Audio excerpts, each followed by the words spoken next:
Thank you, Mr. Speaker. Today we receive the sad news of the passing of one of our state's most treasured citizens, Eddie Jaku. Many people in this House would have known and admired Eddie. Many others would have read his book, The Happiest Man Alive. Everyone who came within his orbit would also know the joy that radiated from this incredible man. Eddie Jaku was a Holocaust survivor. He saw firsthand humanity at its cruelest, and he endured pain and suffering beyond what any one of us could imagine. He was interned at Auschwitz in his early 20s. He described almost freezing to death, often not knowing if he'd survived the night. He lost everything precious to him that could be taken away. But Eddie's life is testament to the fact that there is one thing that even the most powerful can never take away from us, and that is hope.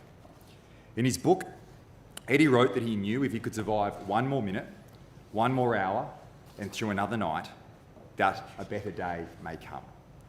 And in the darkness of the death camps, Eddie held fast to the hope, and he fanned the fragile flame into a life of happiness and service that has lit up the world.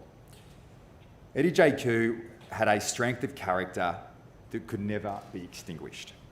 And when he chose Australia for his home after surviving the Holocaust, our nation gained a remarkable individual as one of its own.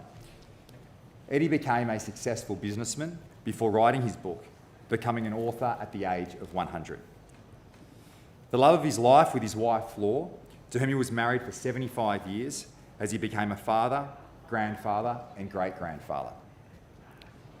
He gave himself the title, The Happiest Man Alive, because after emerging from the worst experience imaginable, he realised what was important in life. Embracing what you have right now, rather than waiting for what is to come around the corner. Eddie's greatest legacy is his work to pass on the lessons of the Holocaust, so that humanity never makes the same horrific mistakes again.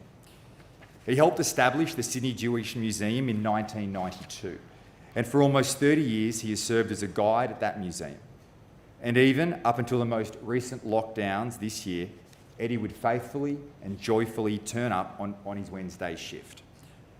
Over that time, Eddie has imparted his wisdom and insights to hundreds of thousands of school children. It is rare to meet someone who can truly be described as an inspiration. Early this year, I was honoured to meet Eddie, and it was impossible not to be deeply moved by his zest for life.